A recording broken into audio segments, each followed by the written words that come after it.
ఇది ఈసారి అంటున్నారు, లేకపోతే ఫస్ట్ టైం అంటున్నారు అప్పుడు బ్యాక్ దెన్. బట్ ఈసారి ఎందుకు ఇంత డిలే అయిందని అడుగుతున్నాం. నాకు మెదక్ జిల్లా నుంచే ముఖ్యమంత్రి అండి, మెదక్ జిల్లా నుంచే హరీష్ రావు గారు, మెదక్ నుంచే ఒక మహిళకి డిప్యూటీ స్పీకర్ అయిపోయారు. నాకు ఇస్తే 4వ క్యాబినెట్ మంత్రి ఇవ్వాలి అంటే మెదక్ జిల్లా వాళ్ళే సరిపెట్టుకుంటున్నారని అంటారు. ముఖ్యమంత్రి గారికి బ్యాడ్ నేమ్ కదండి. కనుక నేను మరి ఇప్పుడు ఎలా ఇస్తారు? నేను సన్నిహితుని గనక, నేను ఫ్యామిలీ మెంబర్ని గనక నాకు ఇవ్వకపోయినా పర్వాలేదు, నా బాబు మోహన్ ఏమనుకోడు కనుక నేను ఇవ్వట్లేదు అని ఉండొచ్చు అని మీరు అనుకుంటున్నారు. నేను అనుకుంటున్నాను. ఫీల్ అవుతారు పాపం నన్ను చూడగానే అని ఫీల్ అవుతారు. కానీ నాకు తెలుసు హరీష్ రావు గారికి తప్పనిసరి ఇవ్వాల్సిందే. ఎందుకు ఉండాలి అంటే పార్టీని మోసిండు, కష్టపడ్డాడు. ఇప్పుడు ఇంకొక ఈక్వేషన్స్ కూడా వస్తాయి మళ్ళీ. కుటుంబం కొడుకు కూర్చారే, ఇటు అల్లుడికి ఇవ్వలేదని ఇస్తే ఒక సమస్య, ఇవ్వకపోతే ఒక సమస్య, ఇద్దరికి ఇవ్వకపోతే అది పెద్ద సమస్య ఇది. అందుకని కొన్ని ఈక్వేషన్స్ బ్యాలెన్స్ చేయడం కోసం అని నేను ఆత్మీయుని కనుక నన్ను దగ్గర పెట్టుకున్నాను. నేను అర్జెంటుకి ఇప్పుడు అయిపోయి నేను అది ఎలా ఉంటుందో చూశాను, అది ఎలా ఉంటుందో దాన్ని టేస్ట్గా దాని లోతులు చూశాను కనుక మంత్రి పదవి అంటే ఏంటనేది నేను పెద్దగా ఆశపడే గబగబా ఆయన మీద పడి ఇప్పుడు నాకు ఇస్తావా ఇవ్వవా అని కొందరు అట్లా చేశారు కూడా. ఎవరెవరు చేశారు అలా? అది అనకూడదు కదండి. అంటే వార్తల్లో బయటకు వచ్చినా మాకు ఎలాగో తెలుసు. కొందరు నాకు ఇవ్వాల్సిందే, లేకుంటే మేము రాజీనామా చేస్తే ఇట్లా ఉంటారు కదండి. అవి న్యాచురల్గా అలగటాలు.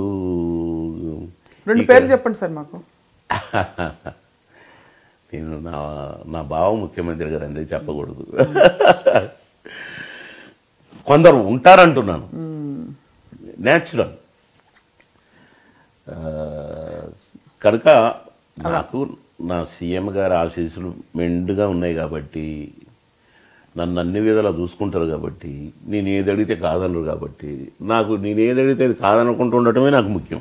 కానీ అది పదవి కాదు, అక్కడ నాకు పనులు, మీకు రియల్ పవర్, పనులు కావాలి. రియల్ పవర్ అంటే అదే మీరు అన్ని చేయించుకోగలిగే. మొన్న 100 కోట్లు పెట్టిండండి ఆయన, నేను డబ్బులు పెట్టలేదండి.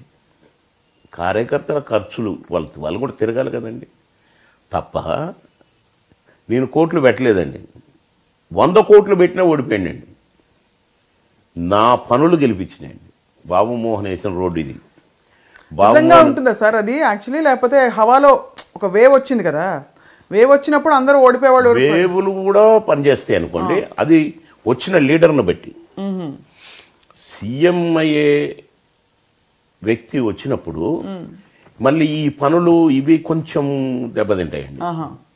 కానీ ఈక్వేషన్ ఇక్కడ క్యాండిడేట్ మధ్యనే వచ్చినప్పుడు నేనేం చేశాను, ఆయన ఏం చేశాడు వస్తుందండి అని చూస్తారు. ఇద్దట్లో క్యాండిడేట్ ఎవడు కరెక్ట్, ఎవడు మంచివాడు, ఎవడు పని చేసేటోడు అని ఎవడు ఆలోచిస్తాడండి?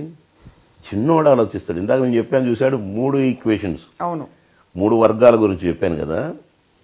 ఈ వర్గము ఈయన నాకు పనులు చేసి పెట్టగలడా, డబ్బులు తీసుకుంటాడో తీసుకోకపోతే నా పనులు కావు కదా, ఈయన నా రికమెండేషన్ పారుతుందా లేదా, నేను చెప్పినట్టు వినడా, నేను చెప్పినట్టు రమణ మంత్రి రమణ ముఖ్య అంటే వస్తాడా రాడా, ఏమి అంటాడా, వీళ్ళిద్దరు చూసుకుంటారు. అది వీడు మనకు పని చేస్తాడా లేదనేది ఈ వర్గం చూసుకుంటుందండి. ఈ వర్గాన్ని జాగ్రత్తగా చూసుకుంటే మనకు డోకా ఉండదండి. ఎందుకంటే ఈ 2 జంపింగ్ మాస్టర్స్ అండి. వీళ్ళు ఎట్లా ఉంటారు చెప్పలేము.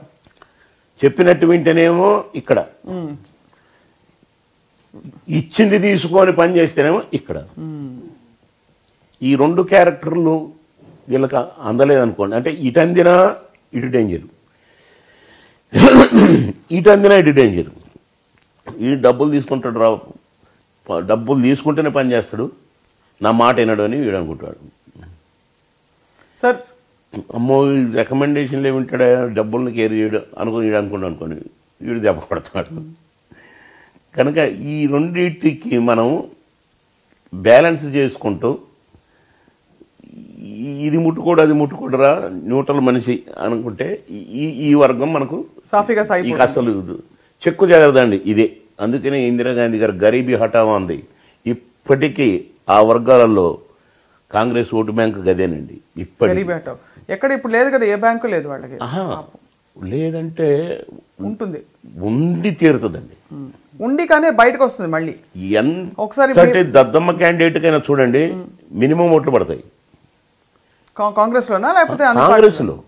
కాంగ్రెస్ కొంటున్నా వాళ్ళకు ఆ ఓట్లు ఉన్నాయి. ఇంకా గరీబీ హఠావు అప్పటి నుంచి వస్తున్న వేవంటారా? అంతేనండి.